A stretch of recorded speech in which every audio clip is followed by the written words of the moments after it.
만약에 당신이 살 날이 10달 혹은 10년밖에 남지 않았다라는 말을 들으면 그때도 우리가 과제 고민을 하고 우리 아이가 뭘 먹으면 건강하지?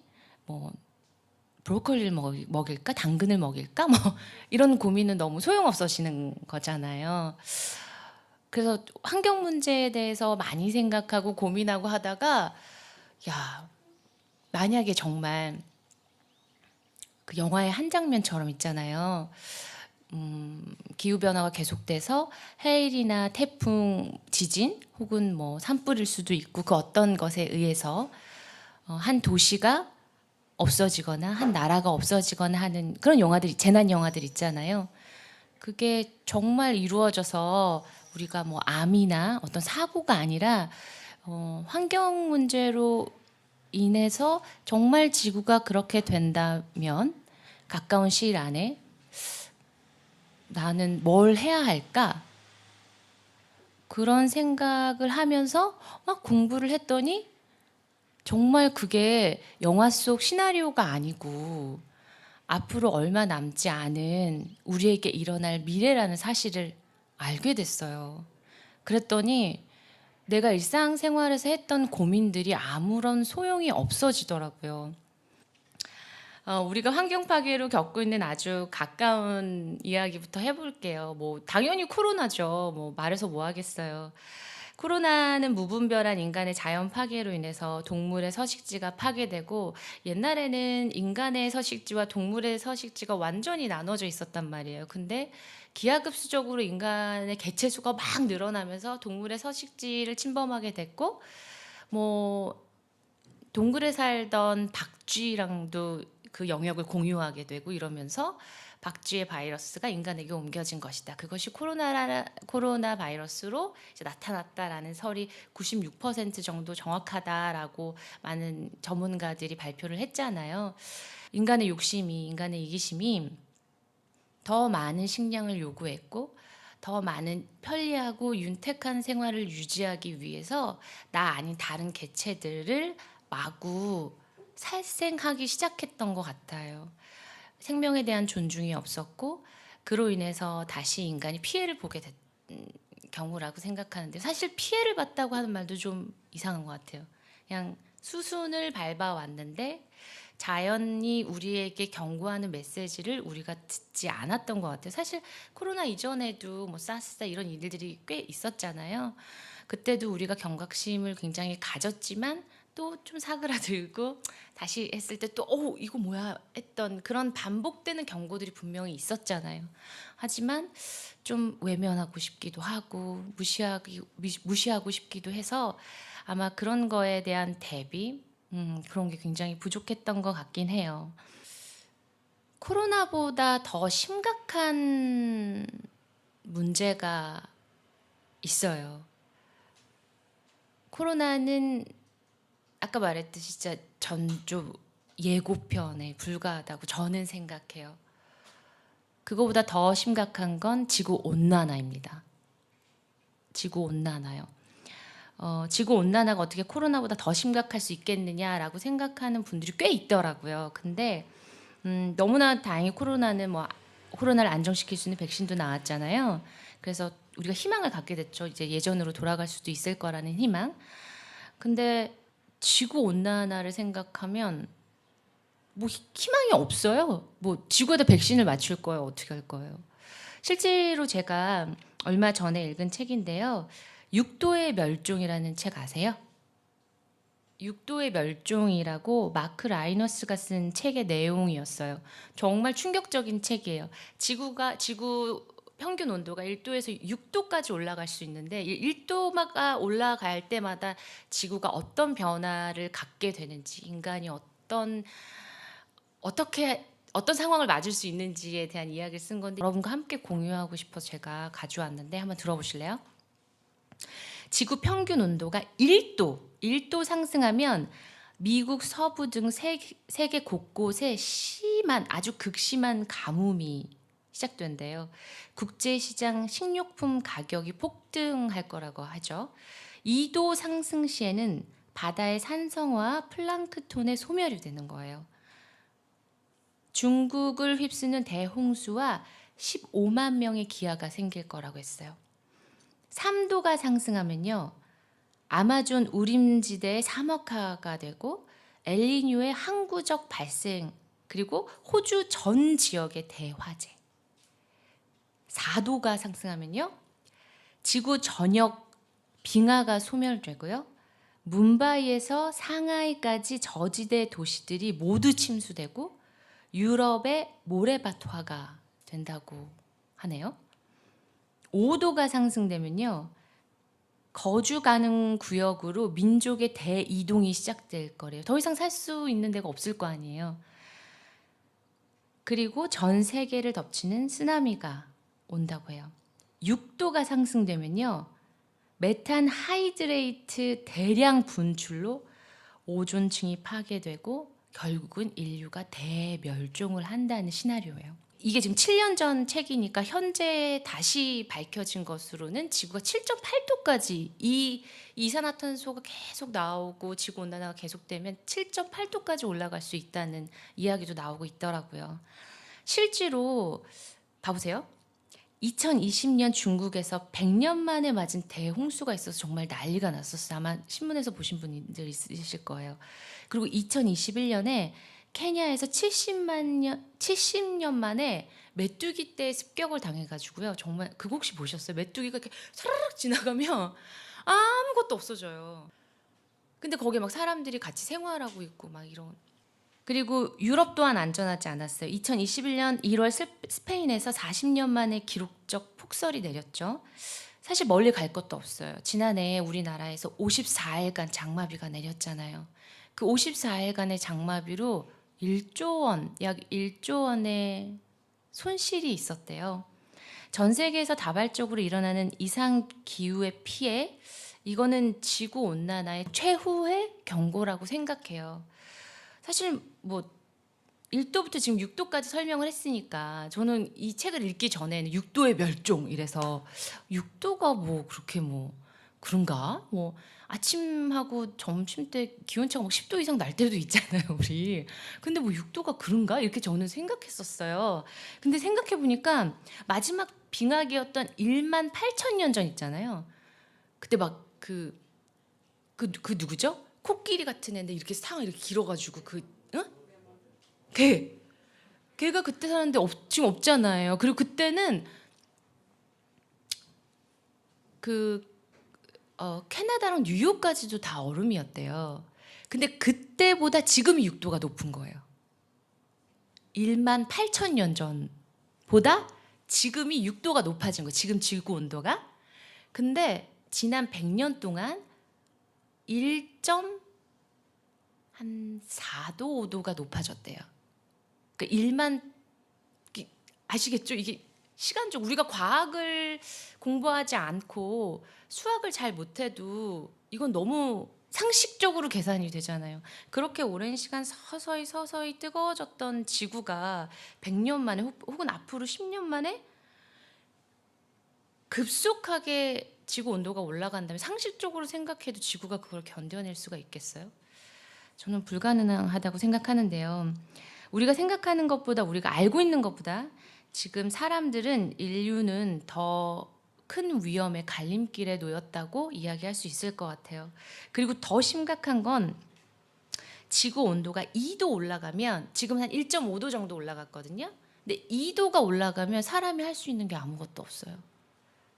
우리가 플라스틱을 쓰지 않고 육식을 하지 않고 자연을 위해서 좀 아무것도 하지 않아도, 공장을 돌리지 않고 아무것도 하지 않아도 2도가 올라가면 인간이 할 수 있는 일이 아무것도 없어요.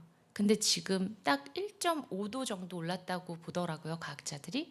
그런데 지금까지 발생된 이산화탄소가 있잖아요. 그러니까 우리가 지금 스탑을 해도 지금까지 발생된 이산화탄소가 있기 때문에 여기서 그냥 스탑이 되는 게 아니라 조금 더 올라가는 거예요. 어차피. 그러니까 사실 우리에게 남아있는 시간은 진짜 더 길지 않은 거죠. 그렇죠? 그렇다면 이런 심각한 상황 속에서 우리가 할 수 있는 일은 무엇일까요? 우리가 살아남기 위해서 우리는 뭘 할 수 있을까요? 저는 이제 여러분은 기업과 정부에 요구할 줄 알아야 된다고 생각해요. 왜냐하면 지구온난화는 굉장히 빠른 속도로 가속화되고 있잖아요. 그래서 우리가 개인이 무언가를 할 수 있는 것도 있지만 그건 당연히 해야겠지만 한정적인 자원을 더 많이 쓰는 사람들은 누굴까요? 개인? 아니죠. 당연히 기업이죠. 그러니까 한정적인 자원을 마구 쓰는 기업에 소비자가 요구할 줄 알아야 해요. 제품을 생산하고 만드는 과정에서도 그리고 원료에서부터 정말 환경을 위한 제품을 생산하고 있는가라는 것을 좀 따져볼 줄 알아야 돼요. 기업은 사실 윤리가 목표가 아니고 이윤이 목표잖아요. 그런데 그 이윤을 만들어주는 건 소비자인데 소비자가 요구해야 기업이 변하지 소비자가 변하지 않으면 기업이 뭐로 변하려는 노력을 하겠어요. 그래서 정말 기업에게 이렇게 변해달라는 요구를 할 줄 아는 여러분이 되셨으면 좋겠어요. 여기서 조금 한 가지 더 드리고 싶은 말씀이 있는데요. 이야기가 있는데요. 요즘 자연 유래 성분, 뭐 친환경 제품 이런 거 대기업에서 되게 많이 나오잖아요. 그런데 사실 정말 그게 친환경 제품인지 자연 유래 성분인지 정말 그걸 잘 따져보셔야 돼요. 뭐 여기서 다 그 성분들을 다 이야기하는 자리는 아니니까 말씀드릴 수 없지만 요즘에는 그냥 10가지 성분 중에 한 가지가 자연 유래 성분이어도 그런 단어를 쓸 수 있어요. 광고 문구나 그 라벨에요. 뒤에 요즘에는 전 성분 표시제가 되어 있는 제품들도 많잖아요. 거기서 한번 읽어보세요. 다는 아닐지라도 분명히 눈에 띄는 그 무언가를 발견하게 되실 거예요. 그러면 이건 정말 친환경 제품이구나. 정말 자연 유래 성분이구나를 가늠하실 수 있어요. 소비자 또한 똑똑하고 현명한 소비를 해야 된다고 생각해요. 그래야 그런 제품들을 사줘야지 기업은 또 그런 제품을 더 좋은 제품을 만들어서 이렇게 서클이 될 거잖아요. 그래서 여러분들도 똑똑한 소비를 좀 해주십사라는 부탁을 드리고 싶었습니다. 마트에서 요즘에 뭐 살 때 그 플라스틱 제품 용기에 담겨져 있는 제품들 많이 사시죠? 저도 마트 가면서 항상 불만이었던 게 나는 플라스틱까지 사고 싶진 않은데 항상 플라스틱에 담아져 있으니까 그 고추 하나 살 때도 비닐봉투에 담아져 있고 무슨 뭐 토마토 하나 살 때도 그 플라스틱 용기에 담아져 있고 이런 게 너무 부담스러운 거예요. 너무 죄책감이 느껴지고 그래서 정말 이런 건 좀 안 했으면 좋겠다라는 생각을 많이 했는데요. 내가 왜 이런 걸 사야 되지? 이런 스스로 질문을 막 하다가 얼마 전에 되게 좋은 캠페인을 하나 발견했어요. 그게 뭐냐면 트래시 더 체크아웃이라는 캠페인이래요. 마트에서 막 이제 사요. 뭐 플라스틱 용기에 담아져 있는 과일일 수도 있고 아니면 과자일 수도 있겠죠. 그러면 계산대에 가서 알맹이만 빼서 가져오는 거예요. 그리고 다시 나머지 플라스틱이나 비닐이나 내가 필요하지 않은 것들은 다시 반납하는 거예요. 왜냐하면 마트에서 우리는 플라스틱까지 사지 않을 권리가 있다라는 걸 이야기해 주는 거예요. 마트 측에. 토마토를 살 때 토마토 가격만 내는 게 아니라 여러분 그게 플라스틱에 담겨져 있다면 플라스틱 용기에 담겨져 있다면 그 토마토의 플라스틱 용기 값이 포함이 되어 있겠죠. 근데 우리는 그걸 우리가 돈을 주고 사서 우리가 열심히 분리배출해야 돼요. 심지어 그건 저는 소비자의 몫이라고 생각하지는 않아요. 근데 우리는 지금까지 늘 그냥 당연히 그렇게 해왔으니까 그런 생각을 못했던 거예요. 하지만 저는 플라스틱을 사고 싶지 않고 이 플라스틱 안에 들어간 물건을 사고 싶지 그 플라스틱을 책임지고 싶지 않다라는 의견을 마트 측에 전달하는 거죠. 그러면 마트에서도 뭐 대형마트요. 슈퍼에서도 마찬가지지만 이런 사람이 있네. 사람들은 이런 걸 사고 싶어 하지 않는구나. 그럼 이걸 어떻게 바꿔볼까라는 생각을 하게 될 것 같아요. 그래서 정말 이 캠페인이 너무 매력적으로 느껴서 저 정말 꼭 한번 해보려고요. 동참해 주세요. 제가 나중에 하게 되면. 그래요. 소비자가 원하면 기업은 바뀔 수밖에 없습니다. 네, 그런 기업의 변화를 여러분이 좀 이끌어내셨으면 좋겠어요. 그리고 옛날에는 제품 살 때 왜 칼로리 표시가 없었어요. 근데 요즘에는 다 칼로리 표시가 있잖아요. 그래서 특히 다이어트 할 때 예를 들면 뭐 우유 하나를 사더라도 어떤 게 칼로리가 더 적지 뭐 이래가지고 고를 수 있잖아요. 되게 좋은 아이디어인 것 같아요. 저도 이제 굉장히 자주 다이어트에 도전하는데요. 매번 실패하지만 이렇게 뭘 살 때 항상 칼로리가 적혀 있으니까 이 제품보다는 이 제품이 낫겠다라는 비교가 돼서 되게 좋은데, 그런 거를 막 이렇게 생활 속에서 경험하다 보니까 어느 날 그런 생각이 들었어요. 탄소 발자국을 이 칼로리처럼 아예 제품 뒤에 적어 놓으면 어떨까? 예를 들어 A라는 우유를 만들 때 탄소 발자국이 뭔지 아시죠? 이 제품을 생산하기까지에 발생한 그 어떤 모든 에너지를 탄소 발자국으로 계산한 거예요. 그러면 탄소 발자국을 보고 A라는 우유가 있고 B라는 우유가 있는데 별반 가격 면에서도 다르지 않고 뭐 영양가 면에서도 다르지 않다면 탄소 발자국이 더 적은 우유를 소비자가 선택할 수 있을 거잖아요. 그러니까 그런 노력들을 기업에서 해주길 소비자가 요구하는 거예요. 소비자가 요구하지 않으면 기업들이 그걸 하겠어요? 이런 좀 적극적인 마인드를 가지고 좀 환경 문제를 내가 개인이 할 수 있는 일도 있지만 요구할 수 있는 일도 있구나라는 마음을 가지면 좋을 것 같아요.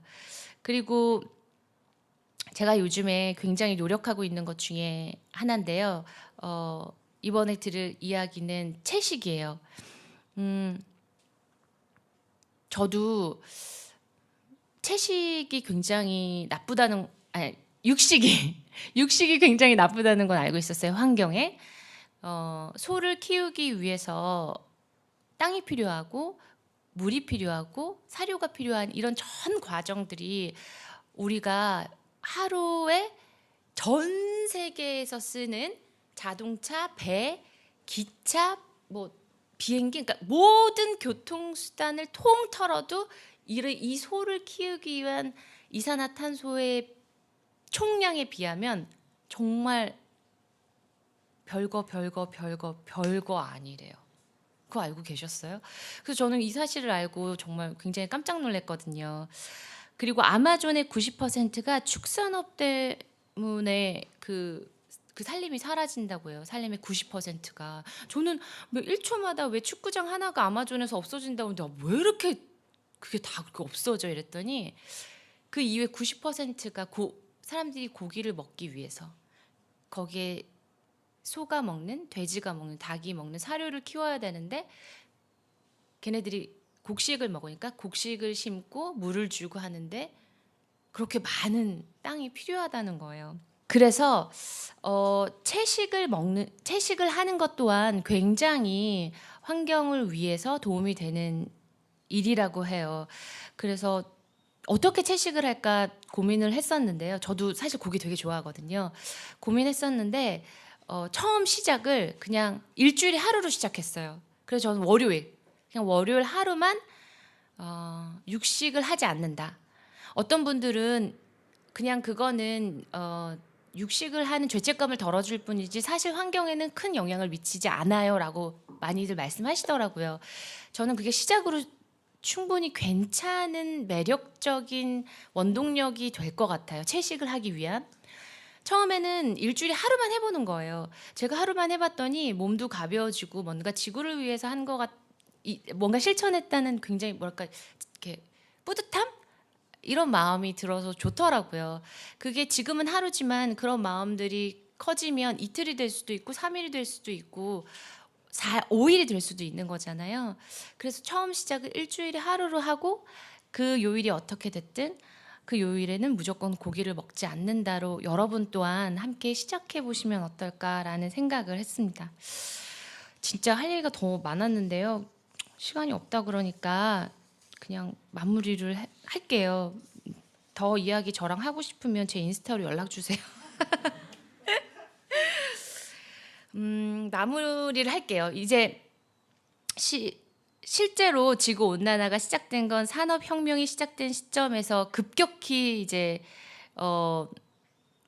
가속화가 붙고 지난 100년 사이의 일이니까요. 여러분이 태어나지도 않았을 때죠. 그 어른들이 잘 살아보자고 하던 때에 저지른 실수를 왜 다음 세대인 여러분들이 커버하고 떠맡아야 되느냐라는 생각 저는 늘 하면서 미안한데 그런 생각 한 번쯤 해보셨나요? 기성세들이 왜 이렇게 계획 없이 유한한 지구 자원을 마음대로 쓰고 결국 우리 아이들에게 이런 지구를 물려받게 했는지 좀 제 스스로 굉장히 죄책감을 느끼고 자책하게 되는 포인트예요. 그래서 참 미안하다는 생각이 많이 들어요. 다음 세대에 대한 미안함, 우리 아이한테 대한 죄책감. 그래서 정말 미안해요. 여러분께도 정말 미안하고 이런 지구를 만들어서 정말 사과하고 싶어요. 근데 좀 더 지혜롭지 못하고 멀리 내다보지 못한 우리들을 용서하고 여러분도 기성세대들의 과오를 그리고 기성세대들이 아직도 바꾸지 않는 그런 생각들을 바꿔보려고 노력해 주세요. 그러면 저희도 정말 변할 수 있을 거라고 저는 생각해요. 지금이 아마 지구에서 사는 인간을 나 자신을 지킬 수 있는 마지막 기회라고 생각하거든요. 여러분도 함께 동참해 주시길 부탁드리겠습니다. 네. 감사합니다.